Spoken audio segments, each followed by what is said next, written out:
Bismillahirrahmanirrahim. Assalamualaikum warahmatullahi wabarakatuh. Kembali lagi di mata kuliah atau pelajaran English Syntax. Kali ini kita akan masuk ke materi selanjutnya, yaitu tentang coordinations atau proses penggabungan dua komponen linguistik, baik itu bentuk words, phrases, atau clauses dengan menggunakan coordinators. Nah, berbeda dengan subordination, coordinations itu lebih menunjukkan proses penggabungan yang sifatnya setara. Berbeda dengan subordination, di mana ketika digabungkan ada salah satu komponen yang menjadi inferior atau lebih bawah posisinya daripada komponen yang lainnya. Nah, coordinations ini adalah ditandai dengan keberadaan coordinator. Nah, nanti ini yang akan kita pelajari adalah kemunculan coordinator dengan lambang atau dengan simbol yang kita sepakati adalah bentuknya coord ya. Nah, ini akan menjadi simbol yang akan kita gunakan dalam mempelajari atau menganalisis ketika coordinator muncul. Di istilah lain ada yang menggunakan istilah coordinator atau ada yang menggunakan istilah coordinate conjunction. Ini silahkan karena secara simbol ini yang akan kita pakai. Baik itu mau menggunakan istilah coordinator atau coordinate conjunction. Secara umum, secara lumrahnya terdiri dari kata-kata ini ya yang akan menjadi ciri khas utama atau kemunculan coordination. Terjadinya coordination, ada for, and, nor, but, or, yet, and so. Cuman agak sedikit harus digarisbawahi bahwa penggunaan for sebagai coordinate conjunction jangan tertukar dengan ketika for sebagai penggunaan sebagai subordinate conjunction ya. Nah, for di sini ada sedikit catatan penting bahwa coordinate conjunction for itu sudah jarang digunakan dalam modern English sebagai coordinator ya, baik di dalam bentuk spoken ataupun written modern English itu jarang digunakan, jarang muncul. Kebanyakan for digunakan justru ketika di subordinate conjunction dengan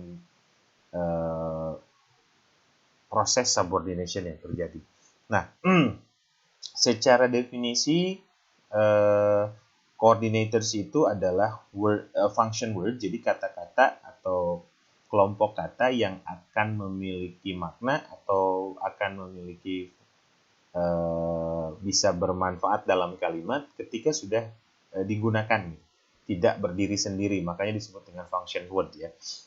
Nah, fungsinya adalah menggabungkan dua atau lebih kata, frasa, ataupun klausa. Jadi berbeda dengan subordinations yang di pertemuan sebelumnya, terjadinya hanya muncul di level klausa. Tetapi kalau coordinations ini bisa terjadi di level dari mulai words ya atau kata. Dari words bisa penggabungan phrases and clauses. Nah, secara istilah coordinator itu selalu menggabungkan secara fungsi selalu menggabungkan dua kata atau lebih, frasa atau lebih, atau klausa, dua klausa atau lebih, dan seterusnya. Nah, dan harus dijadikan catatan pula adalah konstituen yang digabungkan oleh coordinate conjunctions atau coordinating conjunctions ini itu harus dalam bentuk grammatical form yang sama, dalam bentuk grammar yang sama. Misalnya, ketika menggabung adjective digabungkan dengan adjective, noun digabungkan dengan noun, verb digabungkan dengan verb, adverb dengan adverb, prepositional phrase dengan prepositional phrase. Jadi secara singkatnya, ketika coordination terjadi harus menggabungkan dua hal yang setara, terutama setara secara bentuk gramatikal, karena sintaks urusannya di grammatical form ya. Jadi harus benar-benar diperhatikan ketika menggabungkan dua kata atau lebih dengan kehadiran coordinate conjunction atau coordinating conjunction atau coordinator, harus menggabungkan kata yang secara bentuk gramatikal setara, baik secara bentuknya ataupun secara susunannya ya. Nah, misalnya kita akan mulai dulu dengan memberikan contoh ketika coordinate conjunction atau coordinator menggabungkan words atau phrases. Words or phrases. Ini saya memberikan contoh penggabungan words or phrases. Nah, di sini kita lihat I like coffee and tea. Di sini yang digabungkannya hanya level words ya, ada coffee, and, dan tea. Nah, and ini di sini sebagai koordinatornya. Atau misalnya that smart and handsome boy is my nephew. Ini juga dalam level words. Words yang digabungnya ya, ada kata smart and handsome. Coba lihat, perhatikan tadi saya bilang ini harus dalam bentuk grammatical form yang sama. Coffee and tea sama-sama noun, makanya yang digabungnya adalah noun and noun. Di sini yang digabungnya adalah adjective sama adjective, smart and handsome. Ini menunjukkan bahwa kehati-hatian kita ketika dalam bentuk formal atau bentuk baku, ketika menggunakan coordinator, kita harus menggunakan atau menghubungkan dua grammatical form yang sama, tidak boleh berbeda ya. Kemudian tadi saya juga sebutkan ada struktur yang sama, misalnya ini kalau di contoh yang ketiga, yang digabungnya dalam level phrases, tidak lagi hanya sebatas word, tapi dalam bentuk phrases. The old man and the young boy. The old man and the young boy. Nah, ini satu kesatuan, the old man, frasa, noun phrase, ini juga noun phrase. Ini contoh bahwa yang namanya coordinator itu harus kita gunakan untuk menggabungkan grammatical form yang sama dan sifatnya setara, baik setara secara words atau phrases ataupun clauses nanti. Tidak boleh misalnya menggabungkan adjective dengan noun dengan menggunakan coordinator, karena itu kurang tepat ya secara bentuk baku, secara bahasa Inggris yang baku atau secara penulisan yang baku. Contoh yang di sini adalah contoh berikutnya, ini tadi dalam level joining words and phrases ketika menggunakan coordinator untuk menggabungkan words and phrases, kata dan frasa. Nah, berikutnya adalah bagaimana menggabungkan clauses ya, joining clauses. Clauses di sini yang dimaksud ketika terjadi coordination atau penggunaan coordinator, klausa yang digabungkannya adalah dua klausa yang independen atau induk kalimat ya, induk kalimat ya, atau klausa yang independen yang tidak bergantung pada klausa yang lain, bukan anak kalimat ya. Misalnya, I miss you but I hate you, ini salah satu contoh yang saya gunakan. Di sini dua-duanya klausanya independen, karena ketika pun dibuang salah satunya, kalimat ini masih tetap utuh, tidak ada yang berkurang. Nah, ini bentuk yang lain, tadi saya kebanyakan menggunakan and, ini saya menggunakan but ataupun yet. I miss you but I hate you. I love candy bars yet they are unhealthy. Kemudian my doctor has told me this but I ignore him. Ini menunjukkan bahwa bentuk penggabungan klausa yang setara ya, setara artinya tidak ada salah satu yang menjadi subordinate clause, dua-duanya menjadi independent clause. Penggabungan dua independent clauses untuk menjadi satu kalimat. Nah, ini contoh penggunaan coordinator ya, baik itu but, baik itu and, baik itu or, dan seterusnya. Ini contohnya. Nah, pada dasarnya di diagram konstituennya tidak terlalu banyak berpengaruh ya, cuman agak riskannya itu atau kadang-kadang yang tricky-nya itu atau menjebaknya itu adalah penempatan coordinator itu di posisi yang mana. Atau kita harus jeli apakah di level clauses kah, apa di level phrases kah, atau di level words-nya itu sendiri. Kita harus benar-benar bisa mengidentifikasinya dengan baik. Maka kita akan coba pelajari misalnya dari contoh yang pertama tadi. Contoh yang pertama yang tentang I like coffee and tea, di mana tadi saya jelaskan bahwa untuk contoh yang ini, contoh yang I like coffee dan tea ini beradanya atau koordinatornya menggabungkan coffee and tea, artinya ada di level word. Kita lihat secara struktur relatif sama dengan materi-materi sebelumnya, cuman di bagian sekarang kita harus sudah lebih terurai ya ketika penggunaan verb groupnya sudah dimunculkan. Nah, kita coba lihat I like coffee and tea, di mana sentence ini atau clause ini terdiri dari noun phrase dan verb phrase. Noun phrase, verb phrase-nya maksudnya adalah subjek dan predicate-nya, ini seperti biasa. Kemudian noun phrase-nya dalam bentuk pronoun, verb phrase-nya dalam bentuk verb group, dan noun phrase-nya ini dianggap satu, ya, dianggap satu, diperlakukan satu, jadi tidak disebut memiliki dua objek. Objeknya dianggap satu, cuman dalam bentuk prasa yang terdiri yang menggunakan coordinator. Jadi jangan terjebak bahwa ini tidak ada dua objek, objeknya cuma satu. Coffee and tea ini sebagai satu konstituen, ya, makanya disebut di sini noun phrase. Nah, nanti ketika noun phrase-nya terdiri dari apa, maka noun phrase-nya keluar menjadi noun, ada coordinator and noun. Kalau sisanya kita sudah bahas di pertemuan-pertemuan sebelumnya. Saya akan lebih fokus ke sini. Kita lihat, berarti ini dianggap noun phrase, satu noun phrase, di mana noun phrase-nya terdiri atas noun, coordinator, dan noun. Ini yang disebut dengan penggabungan di level words, ya. Di contoh yang lain, kalau yang tadi contohnya adalah noun dan noun, sekarang kita menggabungkan adjective and adjective. Pada dasarnya sama dengan analisis sebelumnya. Perhatikan di sini di mana si posisi kata yang digabung ini adalah berada pada noun phrase. Noun phrase yang terdiri atas determiner dan noun phrase-nya terdiri atas adjective phrase dan noun. Nah, ini dianggap satu adjective, ya, dianggap satu, artinya dia dianggap satu konstituen, adjective phrase-nya satu. Cuman adjective phrase-nya terdiri atas apa? Ada adjective, coordinator, dan adjective. Ini yang menjadi pembeda dengan materi-materi sebelumnya dengan kemunculan adanya coordinator. Jadi ada adjective, coordinator, dan adjective. Dan ini pun sama, di contoh yang ini kita masih berada pada level words.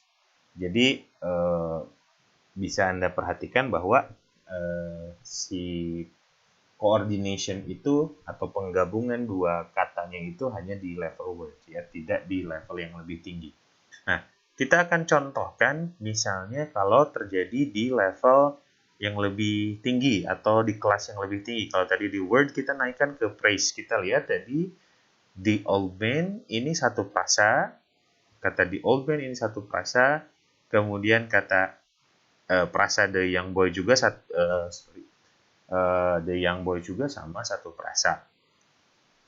Dengan menggunakan adanya kemunculan coordinator and. Ini and sebagai contoh saja, ya. Anda mungkin bisa menemukan ada yang but, ada yang yet, ada yang or, ada yang so. Cuman saya akan lebih gunakan yang lebih familiar agar bisa dipahami konsepnya dengan lebih mudah, ya. Nah, kita perhatikan. Nah, kalau dilihat dari segi struktur kalimat, ini adalah dianggap sebagai satu objek, ya, artinya satu kesatuan sebagai objek. Makanya nanti di bentuk analisisnya masih seperti biasa, noun phrase, verb phrase-nya terdiri dari verb group, dan ada noun phrase. Nah, noun phrase-nya ini terdiri atas, ini terdiri atas noun phrase, ini noun phrase yang terdiri atas adanya noun phrase, coordinator, dan noun phrase.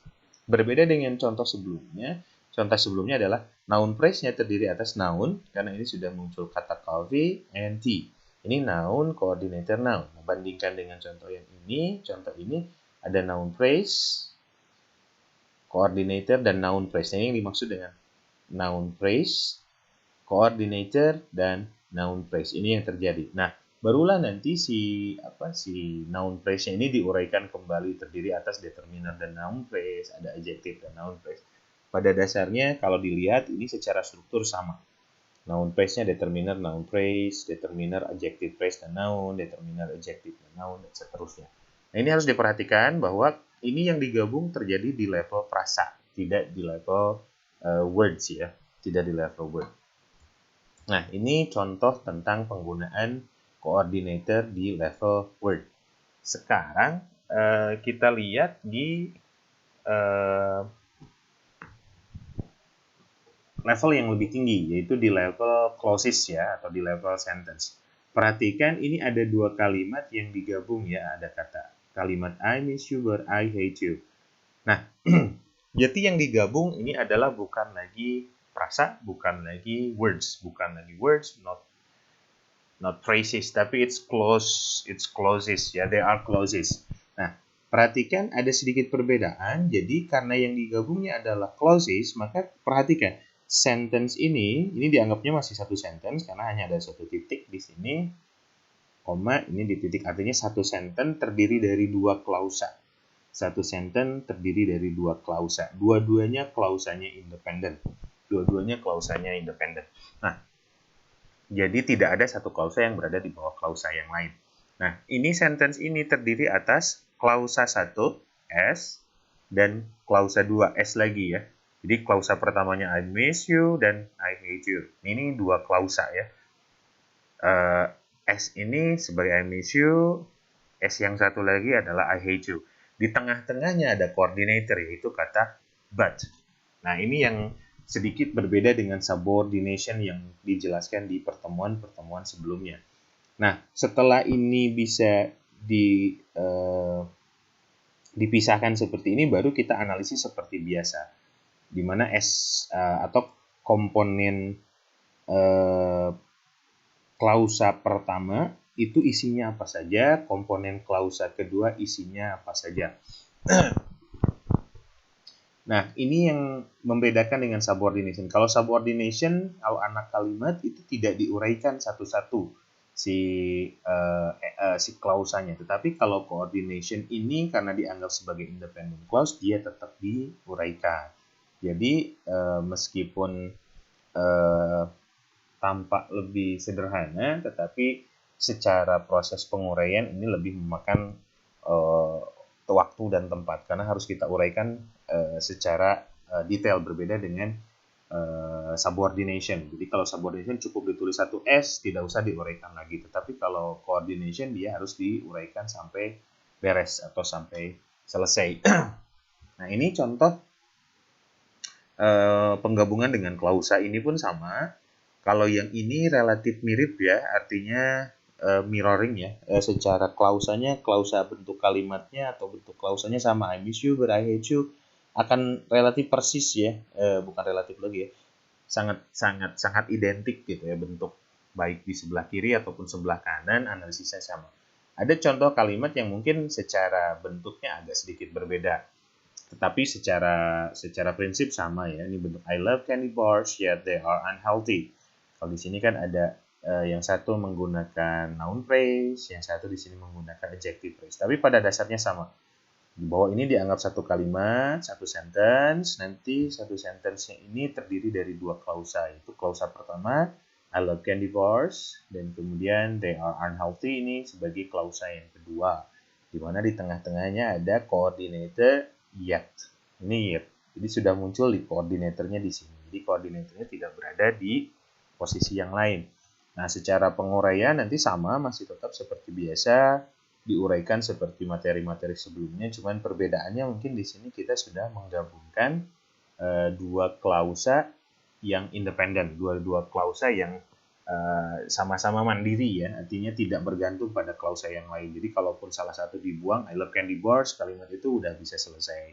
They are unhealthy pun dianggapnya bisa kalimat yang selesai, tidak bergantung pada kalimat yang lain. Oke. Contoh juga yang lain, misalnya kalau ini agak jadi tidak identik secara bentuknya, yang ini pun sama, contoh dengan bentuk yang tidak identik, di mana salah satu menggunakan ada yang bentuk perfect, yang satunya menggunakan past tense ya, lewat. Ini bentuk yang bisa kita gunakan. Penggunaan coordination ini nanti relatif lebih mudah ya, karena hanya menempatkan di mana koordinatornya, karena koordinator tidak ada diuraikan lagi, misalnya koord turun menjadi apa, dan koordinator pasti hanya disebut koordinator sampai bawah, sampai dimunculkan lagi bentuk koordinatornya, itu tidak diganti menjadi atau tidak berubah menjadi konstituen yang lain. Berbeda dengan subordination, kalau subordination itu tidak ada istilah subordinate yang dimunculkan, tapi kalau coordinations itu munculkan coordinator yang harus kita tempatkan. Cuman masalahnya adalah yang sering merepotkan itu penempatan koordinatornya. Kita harus benar-benar paham apakah coordinationnya itu terjadi di level di level words kah, di level clauses kah, atau di level word, phrases, atau clauses kah. Ini yang benar-benar harus kita identifikasi, kenali, harus benar-benar kita amati agar ketika melakukan analisis kita tidak salah. Benar-benar Anda harus bisa membedakan mana word, mana phrase, mana clauses dengan ciri yang relatif terbatas ya. Sebetulnya dibatasi dengan kemunculan kata-kata yang ini, kemunculan kata yang sudah menjadi ciri bahwa mereka adalah coordinate conjunctions atau coordinating conjunctions atau disebut juga coordinator. Kemunculan kata-kata ini memastikan bahwa terjadi coordination, terjadi penggabungan yang setara, sehingga kita harus bisa mengenali di mana harus menempatkan coordinator sebagai bagian dari analisis di kalimat tersebut. Mungkin itu saja yang bisa saya sampaikan di video kali ini. Mudah-mudahan bisa Anda pahami dan bisa Anda pelajari lagi dari awal tentang struktur-struktur atau konstituen-konstituen analisis yang sudah kita pelajari dan sudah kita bahas di English Syntax ini. Terima kasih banyak atas segala perhatiannya. Assalamualaikum warahmatullahi wabarakatuh.